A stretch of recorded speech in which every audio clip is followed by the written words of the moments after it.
성경 말씀 보시겠습니다. 오늘의 성경 말씀은 사도행전 8장 9절부터 17절까지 말씀입니다. 사도행전 8장 9절부터 17절까지 말씀입니다.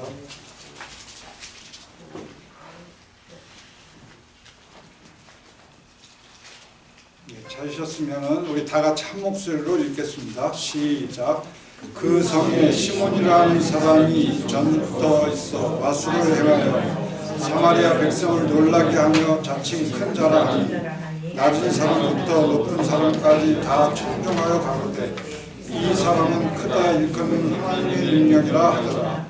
오랫동안 그 마술에 놀랐으므로 저희가 청종하더니 빌립이 하나님 나라와 및 예수 그리스도의 이름에 관하여 전도함을 저희가 믿고 남녀가 다 세례를 받으니 시몬도 믿고 세례를 받은 후에 전심으로 빌립을 따라다니며 그 나타나는 표적과 큰 능력을 보고 놀라니라. 예루살렘에 있는 사도들이 사마리아도 하나님의 말씀을 받았다 함을 듣고 베드로와 요한을 보내매 그들이 내려가서 저희를 위하여 성령 받기를 기도하니 이는 아직 한 사람에게도 성령 내리신 일이 없고 오직 주 예수의 이름으로 세례만 받을 뿐이라. 이에 두 사도가 저희에게 안수하며 성령을 받는지라. 예, 이제 목사님 나오셔서 성령의 세례라는 제목으로 말씀해 주시겠습니다.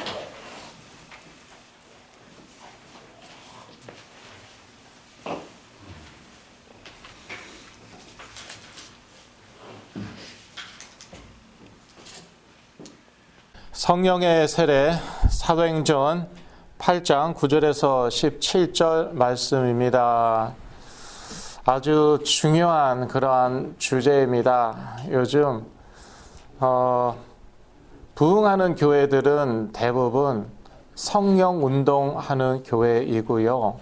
또 성령 운동하는 교회들은 대부분 성령의 세례, 성령 세례를 강조합니다. 사실은 저도 그러한 교회에 오래 다녔습니다. 그러한 분들의 이렇게 둘러싸여 있었어요. 오랫동안. 그런데 그 핵심이 뭐냐면은요, 구원과 성령 세례는 별개라는 것이죠.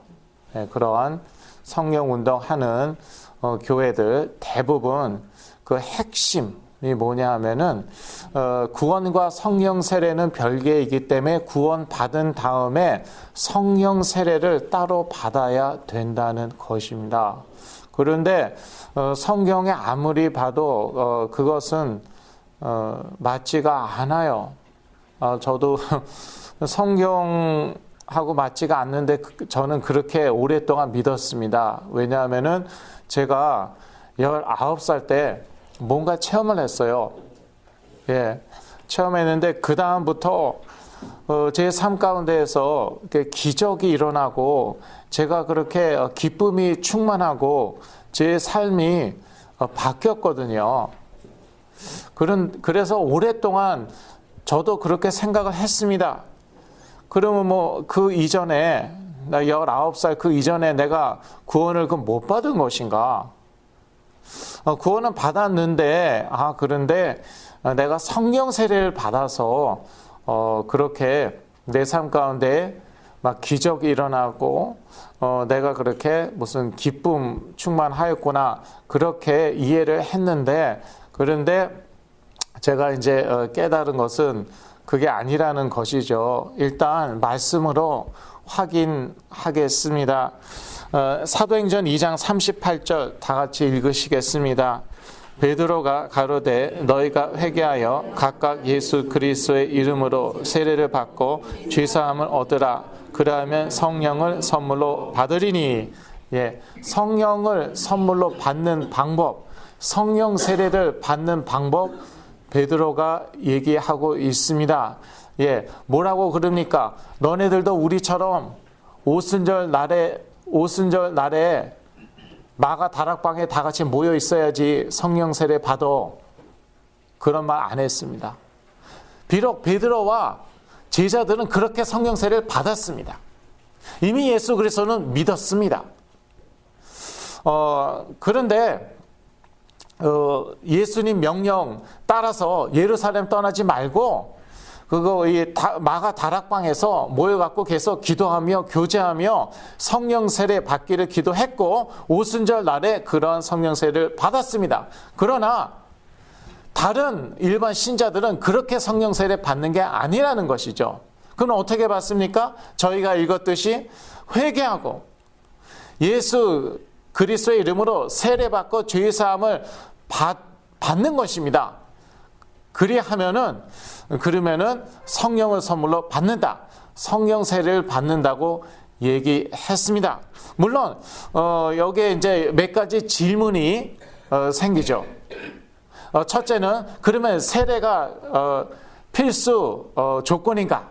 성령 세례 받기 위해서는 물 세례가 필수 조건인가? 이런 질문이 생깁니다. 그 말씀 곧 드리겠습니다. 또 하나는요, 오늘 본문 같은 경우에는 이 사마리아 사람들이 예수 그리스도 믿고 세례까지 받았는데 사도들이 와서 베드로와 요한이 와서 안수했을 때 그때서야 성령 세례를 받았다는 것이에요. 그러니까 이거는 구원과 성령 세례는 별개 아니냐. 사실은 성령 운동하는 분들이 많이 인용하는 구절들입니다. 예. 그러한 그 질문이 또 생깁니다. 근데 그 두 질문에 대한 답을 제가 오늘 다 해드리겠습니다. 그런데 베드로가 또 이런 말을 합니다. 예, 사도행전 11장 17절 말씀인데 같이 읽으시겠습니다. 그런즉 하나님이 우리가 주 예수 그리스도를 믿을 때 주신 것과 같은 선물을 저희에게도 주셨으니 내가 누군가인데 하나님을 능히 맡겠느냐 하더라. 예. 무엇에 관한 것이냐 하면은요, 사도행전 10장에서 사도 바울이 고넬료의 집으로 가서 복음을 선포하고 복음을 듣는 중에 고넬료의 친척들 그리고 가까운 친구들이 모두 성령 세례를 받습니다. 예, 이거는 세례 받기도 전이에요. 말씀을 듣고 있는 중에 성령이 그대로 임해버렸어요. 그러니까 이와 같이 사실 물 세례는 성령 세례의 조건은 아니라는 것이죠. 물론 중요합니다. 세례는 중요하지만 성령 세례의 조건은 아닙니다. 그리고 또 한 가지 우리가 주목할 것은 여기서 베드로는 그 성령 세례 어떻게 받았냐? 예. 우리가 주 예수 그리스도를 믿을 때 주신 것과 같은 선물을 저에게도 주셨으니, 그래서 회개하고 예수 그리스도의 이름으로 물 세례 받고 그리고 죄 사함을 받아서 이렇게 성령 세례 받았다. 이걸 이렇게 설명하지 않고 딱 요약해서 우리와 같이 주 예수 그리스도를 믿을 때 성령을 선물로 받았다. 이렇게 요약해서 얘기합니다. 그러니까 성령 세례는 어떻게 받습니까? 주 예수 그리스도를 믿음으로 받는 것입니다. 물론 이 짤막한 이 그 표현에 많은 것이 내포되어 있죠. 함축되어 있죠. 예, 이것은 곧 회개를 전제로 하는 것이고, 그 다음에 주 예수 그리스도의 이름으로 죄 사함을 받는 것입니다. 주 예수 그리스도를 믿는다는 것은, 그리고 또 나사렛 예수를 그리스도로 또 나의 주로, 나의 삶의 주인으로 받아들인다는 것도 의미하는 것입니다. 그러나 이렇게 다 설명하면 좀 길어지기 때문에 베드로는 딱 한마디로 주 예수 그리스도를 믿을 때 성령을 선물로 받았다. 그렇게 표현했습니다.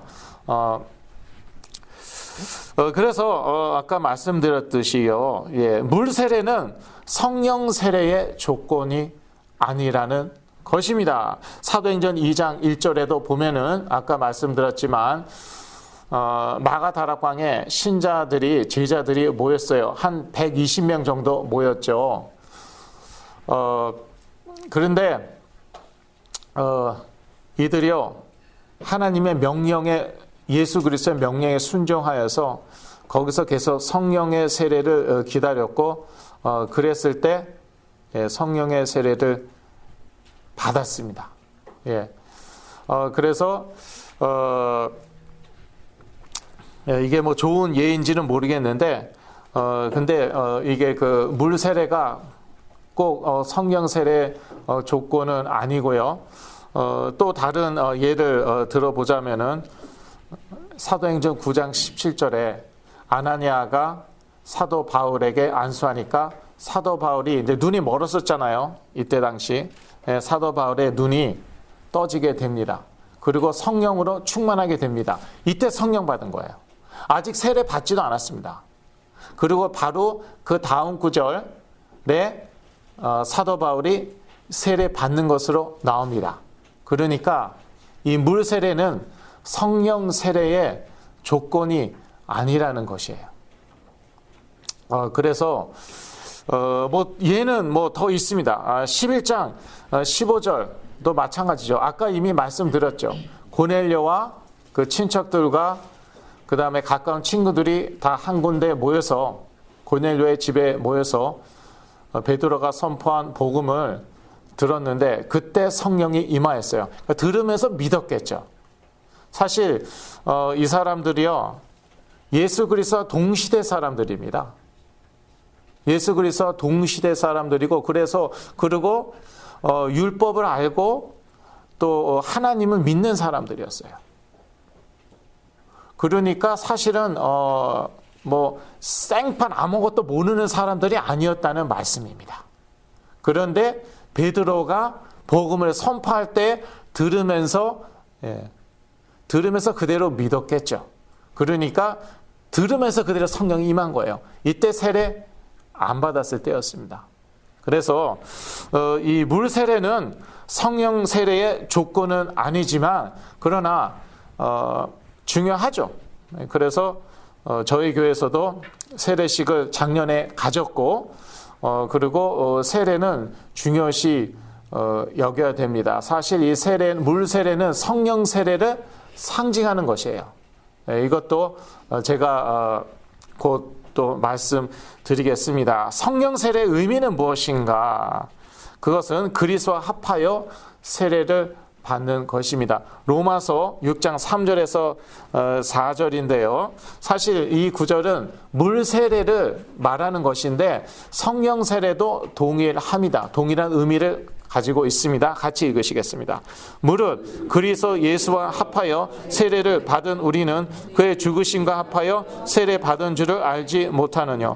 그러므로 우리가 그의 죽으심과 합하여 세례를 받음으로 그와 함께 장사되었나니 이는 아버지의 영광으로 말미암아 그리스도를 죽은 자 가운데서 살리심과 같이 우리로 또한 새 생명 가운데서 행하게 하려 함이니라. 예.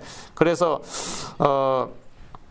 이 세례 그러니까 물 세례 또 성령 세례의 의미는 예수 그리스도와 합하여 받는 것입니다. 그러니까 예수 그리스도와 같이 죽고 예수 그리스도와 같이 사는 것이에요. 그래서 새로운 삶을 살기 위해서 죄에 대하여서는 죄에 대하여는 죽는 것입니다. 이것이 물 세례의 의미이고 성령 세례도 마찬가지입니다. 성령은 하나님의 영이시고 또 예수 그리스도의 영이시죠. 그래서 우리가 예수 그리스도의 영을 받는다는 것은 예수 그리스도와 같이 죽는 것이에요. 그리고 예수 그리스도와 같이 사는 것이에요. 물론 나중에는 이제 영광스러운 부활에 동참하게 되겠죠. 이것이 성령 세례의 의미이고요. 사실은 성령 세례 받았다는 것은 하나님의 자녀로 하나님께서 인치시는 것이죠. 구원을 인치시는 것인데 그렇다면은 구원이란 무엇인가? 하나님의 자녀가 되었다는 것은 어떤 의미가 있는가? 바로 조금 전에 말씀드린 것이에요. 성령 세례, 물 세례, 성령 세례 받는 것과 같은 의미예요.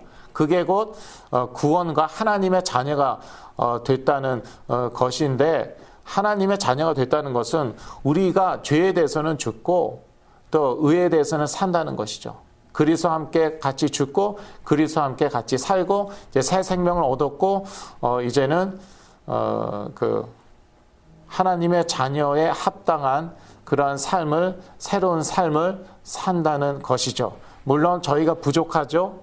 예. 저희가 많이 부족하고 옛 체질 그대로 있고 그러니까 성령을 주신 것이죠. 그래서 성령께서 우리 삶을 이제 이렇게 성화시키시고, 물론 우리의 의지도 필요하죠. 그리고 우리의 삶을 이끌어 가시는 것이죠. 인도하시는 것이죠. 또 성령 세례의 의미는 무엇인가? 믿는 자들은 그리스도와 한 몸을 이룬다는 것입니다. 예, 모든 믿는 자들은 그리스도의 한 몸을 이룬다는 의미가 있습니다. 고린도전서 12장 13절을 같이 읽으시겠습니다. 우리가 유대인이나 헬란이나 종이나 자유자나 다 한 성령으로 세례를 받아 한 몸이 되었고 다 한 성령을 마시게 하셨느니라. 예, 이게 매우 중요한 구절입니다. 성령은 한 분이십니다. 여러분이 아니세요. 그래서 여러 사람들이 서로 다른 많은 믿는 자들이 다 한 성령을 받았습니다. 예, 다 같은 성령 세례를 받은 것이에요.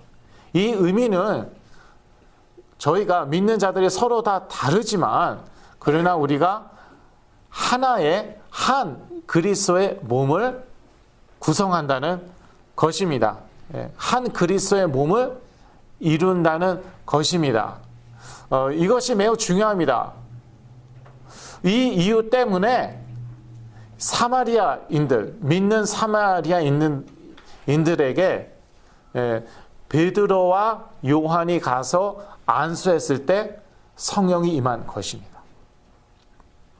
이때까지도 베드로와 요한은 그래 세계 복음화 해야지, 선교해야지 그래 놓고요. 어디에 있습니까? 예루살렘에 있어요. 예루살렘에서 대형 교회 목회 잘하고 있었습니다. 수천 명이 모여들었습니다. 예, 믿지 않는 사람들조차도 막 칭찬하고 있습니다. 저 사람들은 서로 이렇게 나누어 먹는다. 모든 것을 이렇게 같이 나누어 갖는다. 그런데 예수 그리스도의 명령은 어떻게 된 것입니까? 사도행전 1장 8절. 성령 임하시면 너희가 권능을 받고 유대와 사마리아와 땅끝까지 내 증인이 되리라. 그런데 아직 예루살렘도 떠나지 않고 있어요. 유대 땅은커녕 예루살렘도 떠나고 있지 않아요. 그래서 스데반이 이제 순교를 당하죠. 순교하죠. 그때 엄청난 핍박이 예루살렘 교회에 옵니다. 예루살렘에 옵니다. 그래서 믿는 자들이 다 흩어져 갔고요. 다 흩어져서 전도를 합니다. 이때 빌립은 어디로 갔습니까? 사마리아로 갔어요. 그래서 전도를 했는데 엄청난 성령의 역사가 일어났어요. 그래서 수많은 사마리아인들이 믿고 예수 그리스도를 믿고 세례를 받았어요. 그런데도 성령이 임하지 않는 것입니다. 이게 어떻게 된 것입니까? 그러면 사도행전 2장 38절 말씀은 뭐예요? 회개하고 주 예수 그리스도 이름으로 세례받고 죄사함 받으면 성령을 선물로 받을 것이라고 그랬는데 왜 성령이 선물로 안 주어지냐는 것이에요. 예.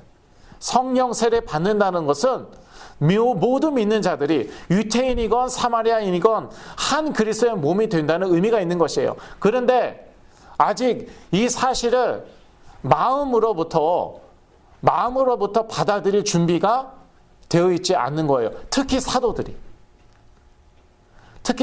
그래서 사도들만 이 엄청난 핍박이 예루살렘 교회에 오니까 다 흩어졌는데 사도들은 예루살렘에 여지껏 남아있는 것이에요. 예. 여지껏 갈릴리도 아니고 그냥 예루살렘에 남아있어서 선교는 안 하고 있어요. 지상명령은 지상 명령에 따라서 선교하지 않고 있는 것이에요. 그리고 사마리아인들, 우리와는 다른 사람들, 신앙도 다르고 민족적으로도 다르고, 쟤네들은 혼혈인이고 더러운 사마리아인들, 유대인의 원수들, 서로 원수로 지냈으니까 그러고 있는 것이에요. 그러니까 하나님의 명령은 무엇입니까? 니네들이 가라! 여지껏 뭐 하고 있는 거야? 빌립이 가서 전도했잖아. 니네들이 가서 인정하라는 것이에요. 눈으로 확인하고, 이 사람들도, 이 더러운 이 왼수 사마리아인들도 너희 형제 자매들이다. 그거 너희들이 눈으로 확인하고 축복 기도하라 이것이에요. 안수하라 이것이에요. 그래서 가갖고, 사마리아 땅은 지나가지도 않았죠. 여러분 잘 아시죠?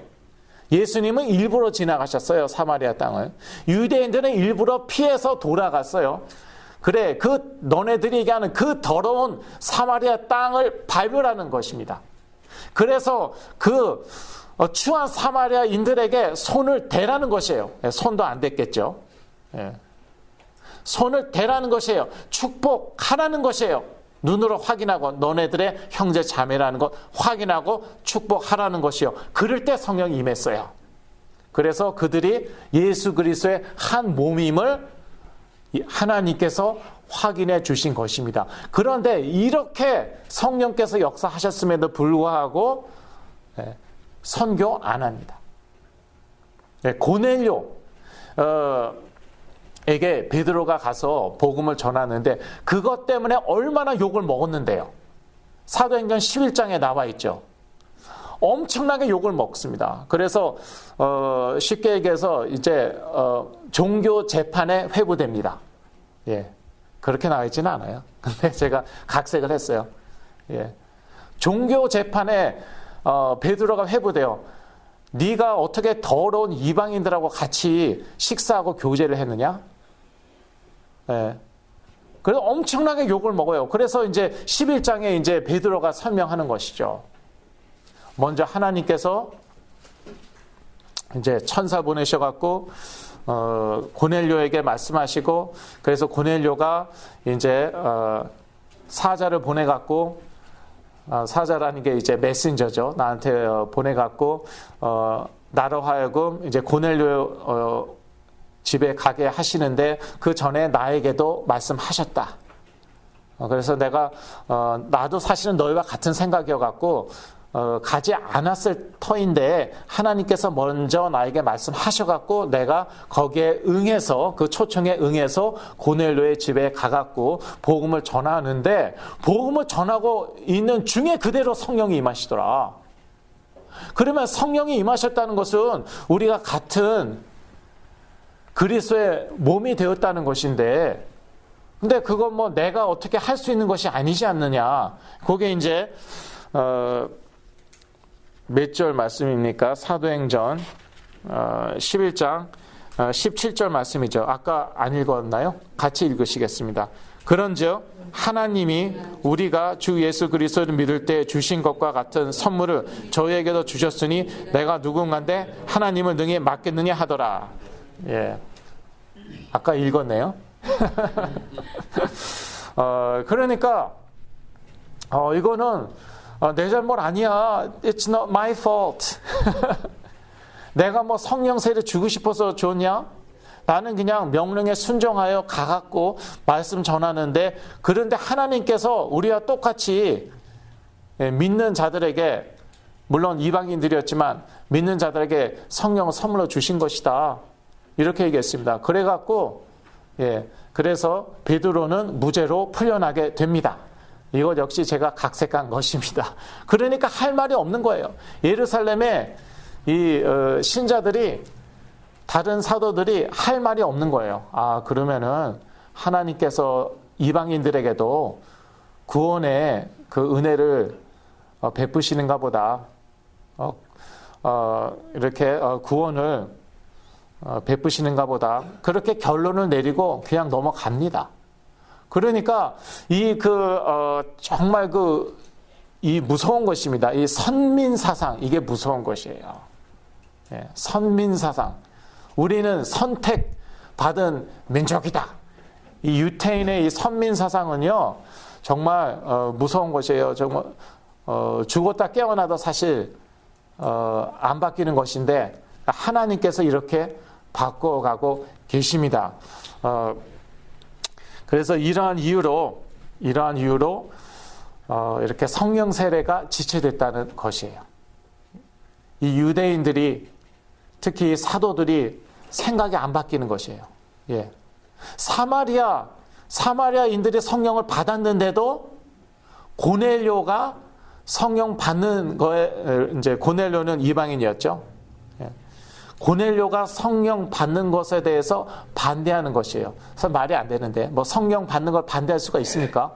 근데 하나님이 일방적으로 주셨잖아요. 그러니까 이거는 뭐 하나님이 하시는 것이다. 그래서 이제 우리는 뭐 사마리아인이건 이제 이방인이건 우리는 다 예수 그리스도 안에서 한 몸이 되었다.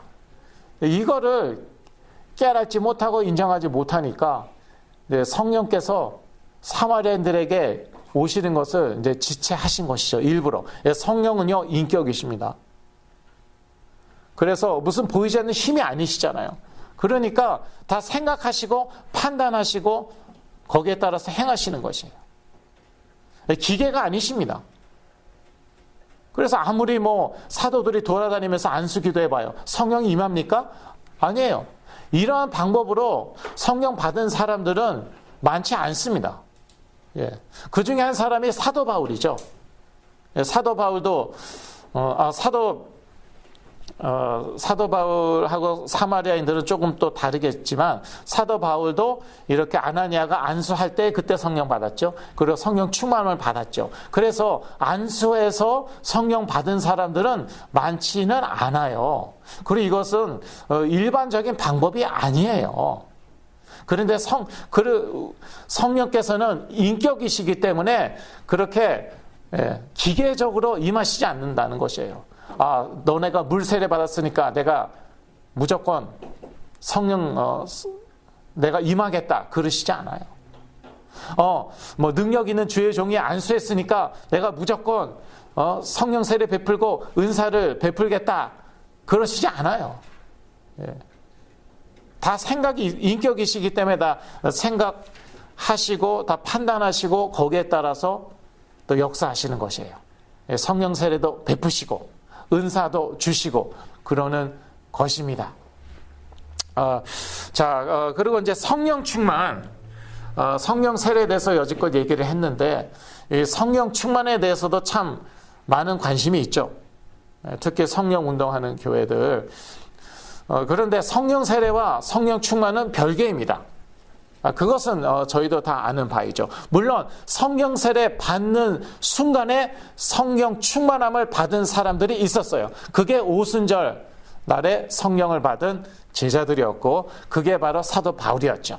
성령 세례 받으면서 곧바로 성령 충만함 받았습니다. 그러나 둘이 항상 일치하지는 않고요. 우리가 과거에 성령 충만함을 받았다 하더라도 지속적으로 받아야 됩니다. 그러면은 성령 충만을 어떻게 받을 수 있습니까? 먼저 성령님이 누구신지 알아야 됩니다. 그러니까 뭔가 갑자기 확 임했다. 갑자기 내가 능력 충만하게 됐다. 이게 무조건 성령을 의미하는 것은 아닙니다. 저도 옛날에 보면은 뭔가 갑자기 저한테 확 임했어요. 근데 기분이 되게 좋더라고요. 무슨 마치 영화에 나오는 장면 같아요. 영화에 보면은 그런 거 있잖아요. 무슨 엑스맨 시리즈도 있고, 뭐 마블 코믹, DC 코믹에 그런 슈퍼 히로들 많이 나오죠. 초능력자들 많이 나오죠. 근데 그런 느낌이에요. 그러니까 이거는요, 사실 여기에 맞들이면은요, 평생 여기에 굶주리기 쉽습니다. 평생 이것만 찾아다니기 쉬워요. 뭔가 그냥 확 임하는데, 저는 항상 우울증이고 힘이 없고 기운도 없고 그런데 그냥 파워 확 임하는데 이야 이건 평생 못 잊어요. 근데 그러고 나서 자꾸 머리가 부정적으로 돌아가네. 네, 이 사람의 무슨 뭐 숨은 죄가 쫙 보이는 거예요. 막 쫙 뭐 매트릭스. 예, 여러분 매트릭스 보셨어요? 나중에 니오가 성령 세례 받은 건 아닌데 죽었다 깨어난 다음에 초능력이 생기죠. 예, 그러니까 막 무슨 매트릭스가 다 보이죠. 막 숫자가 보이고. 그거 조금 비슷해요. 뭔가 확 임했는데 힘이 넘치고요. 막 누구의 과거가 쫙 보이는데 그게 또 문제는 맞을 때도 있다는 거죠. 누구의 죄가 또 쫙 보이고 뭐 숨은 동기가 보이고. 근데 한마디로 머리가 부정적으로 돌아가더라고요. 네. 그리고 아주 그냥 육적이에요. 육적이라는 게 이제 그런 무슨 욕심이라든지 질투라든지 시기라든지 분노라든지 이게 그냥 이 파워가 그냥 팍 임한 다음에 자 살만 나는데 꼭 그렇게 머리가 부정적으로 돌아가고 육신 충만이에요. 쉽게 얘기해서 flesh 다 육이에요. 육. 이게 악령이었던 것이에요. 저는 그거를 분별하지 못했어요. 진짜 고생 많이 했습니다. 많은 세월을 허송했습니다. 제가. 그래서 성령은요. 그래서 인격이시고요. 갈라디아서 5장 16절에서 17절 16절만 같이 읽으시겠습니다. 내가 이르노니 너희는 성령을 쫓아 행하라. 그리하면 육체의 욕심을 이루지 아니하리라. 이 인격이신 성령은요. 육체의 욕심을 이루지 않는다는 것이에요. 그리고 계속 읽으시면 계속 그 밑으로 또 읽으시면은 육체의 욕심, 육욕과 싸운다고 나와 있어요. 성령은. 그러니까 성령이 누구신지 알아야지 성령 충만함을 받을 수 있는 것이지, 성령이 누구신지도 모르는데 뭔가 그냥 능력 충만, 은사 충만, 이게 성령의 능력인지 이 귀신의 은사인지 어떻게 합니까? 그러니까 성령의 능력인지 악령의 능력인지 성령의 은사인지 귀신의 은사인지 어떻게 하냐는 것이에요. 특히 이 악령은요, 이미테이션에 능합니다. 커피캣이라고 그럴까요? 이미테이션, 그 흉내 내는 것에 아주 능한 것이 악령이에요. 그래서 아주 비슷하게 옵니다. 사도 바울도 그랬죠. 빛의 천사로 온다고. 마귀가. 어떻게 성령 충만을 받을 수 있습니까? 성령의 충만을 소원해야 됩니다. 내가 원해야 되는 것이에요. 성령이 누구신지 알고, 성령은 거룩한 영이시구나. 그래서 나의 육체의 소욕과 유욕과 싸우시는구나. 이거를 알매도 불구하고 내가 성령 충만을 원하는가? 한번 생각해 봐야 돼요. 성령 충만하면은 무조건 뭐 베드로처럼 설교하면은 3,000명이 회개하고 예수 그리스도께로 돌아오고 그렇습니까? 스데반 같은 경우에는 성령 충만함으로 설교했더니 돌 맞아 사망했어요. 순교했습니다. 그럼에도 불구하고 나는 성령 충만함을 원하는가? 원해야 돼요. 왜요? 술 취하지 말라. 이는 광탈한 것이니 오직 성령의 충만을 받으라 라고 에베소서 5장 18절에 명하셨기 때문에, 사도 바울의 말이죠. 그러니까 성령 충만은 사실 하나님이 원하시는 것이고 하나님의 명령입니다. 그래서 우리들은 마땅히 성령 충만을 받아야 되는데, 그러기 전에 성령은 누구신가 그걸 알아야 되고, 또 성령 충만하다고 무조건 기적과 치유가 일어나고 사람들이 나를 사랑하고 그게 아니에요. 사람들이 나 미워할 수도 있는 거예요. 돌 맞아 순교할 수도 있는 것이에요. 그럼에도 불구하고 나는 성령 충만함을 원하는가? 원해야 됩니다. 그래야지 하나님께서 쓰십니다. 베드로도 쓰셨고 스데반도 쓰셨어요. 성령 충만함 받지 못하면은 하나님의 나라를 위해서 이렇게 귀하게 쓰임 받지를 못합니다. 어떻게 성령 충만을 받을 수 있습니까? 하나님의 뜻에 순종해야 됩니다. 사도 바울 같은 경우는 그래서 성령 충만함 받았어요. 오순절날 제자들 그래서 성령 충만함 받았어요. 예수 그리스도께서 말씀하셨죠. 예루살렘을 떠나지 말라. 별로 그렇게 안전한 곳이 아닙니다. 얼마 전에 예수 그리스도께서 예루살렘에서 재판받고 그 다음에 이제 예루살렘 밖으로 나가서 십자가형 받으셔서 죽으셨어요. 그렇게 안전한 곳이 아닌데 예루살렘 떠나지 말라고 그러셨어요. 그리고 한데 모여 있으면은 잡히기가 쉽잖아요. 그런데 한데 모여 있었어요. 마가 다락방에 한데 모여 있었어요. 체포하기 쉬울 텐데 한꺼번에 120명 싹 잡아들이면 되잖아요. 그래도 명령에 순종하여서, 예수님의 명령에 순종하여서, 그리고 계속 기도하고 교제하고 그러다가 오순절 날에 성령이 임했는데 성령의 충만함으로 임한 것입니다. 성령을 거스려 갖고는 성령 충만함을 받을 수가 없습니다. 하나님의 뜻을 거스려 갖고는 성령 충만함을 받을 수가 없습니다. 사도 바울도 마찬가지입니다. 다메섹 도상에서 예수 그리스도를 만났어요. 그랬더니 예수 그리스도께서 나는 내가 핍박하는 나사렛 예수라. 그리고 이제 너 이제 다메섹 다메섹 시로 들어가라. 그 시내로 가라라고 그래서 사도 바울이 순종합니다. 근데 어떤 사람이 하나 올 텐데 그 사람이 너에게 할 일을 가르쳐 줄 것이다. 사도 바울이 순종했습니다. 3일을 금식했죠. 그때 이제 아나니아가 또 주의 명령을 받들어 사도 바울에게 옵니다. 처음에는 가기 싫어했어요. 저희 다 알고 있죠. 그 이야기를. 처음에 가기 싫어했어요. 하나님, are you sure? 정말 제가 가길 원하세요? 이 사람이 누군지 아세요?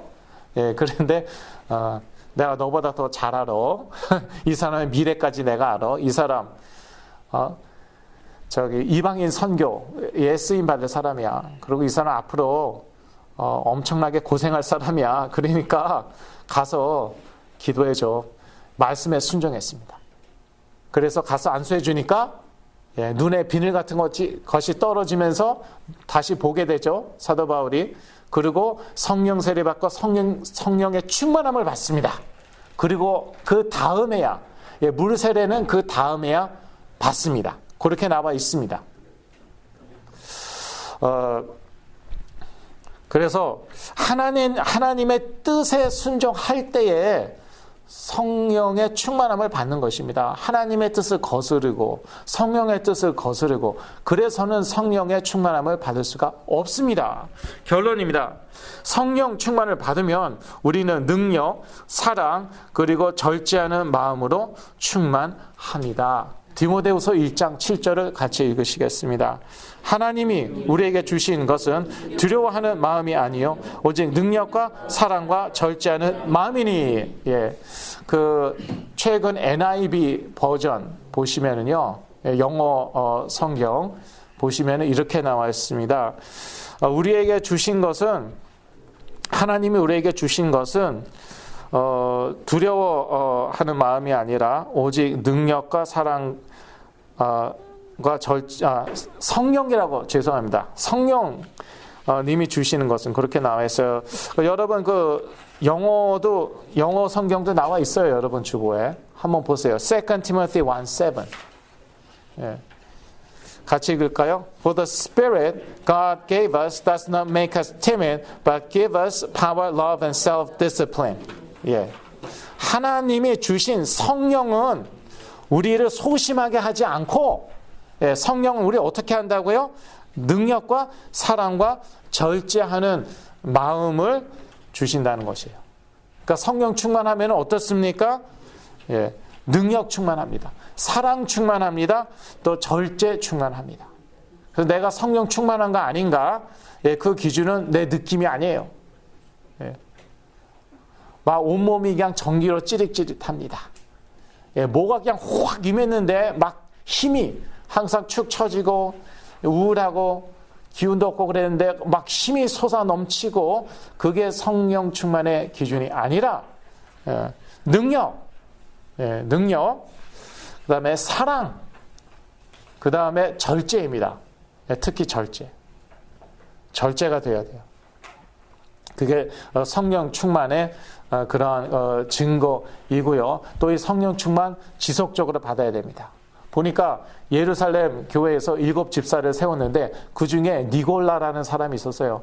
그런데 나중에 이 사람이 니골라 당을 만듭니다. 니골라 당은 성경에 나와 있는, 그러니까 신약에 나와 있는 대표적인 이단 중에 하나였습니다. 그런데 어떻게 이럴 수가 있는가? 예. 이 7 집사들 모두 성령 충만한 사람들이었어요. 지혜 충만, 성령 충만, 다른 사람들의 칭찬을 받는 사람들이었어요. 얼마든지 그럴 수 있어요. 성령 충만은 지속적으로 받아야 되는 것이고, 그렇게 성령 충만을 지속적으로 받기 위해서는 하나님의 뜻에 지속적으로 순종해야 되는 것이에요.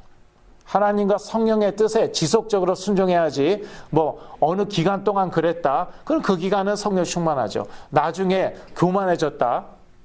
예. 너무 사역이 잘 되니까, 사람들이 자기 주위에 모여드니까 교만해졌다. 그러면 하나님의 뜻에 순종하지 않습니다. 성경을 거스립니다. 그러면은 니골라처럼 되는 거예요.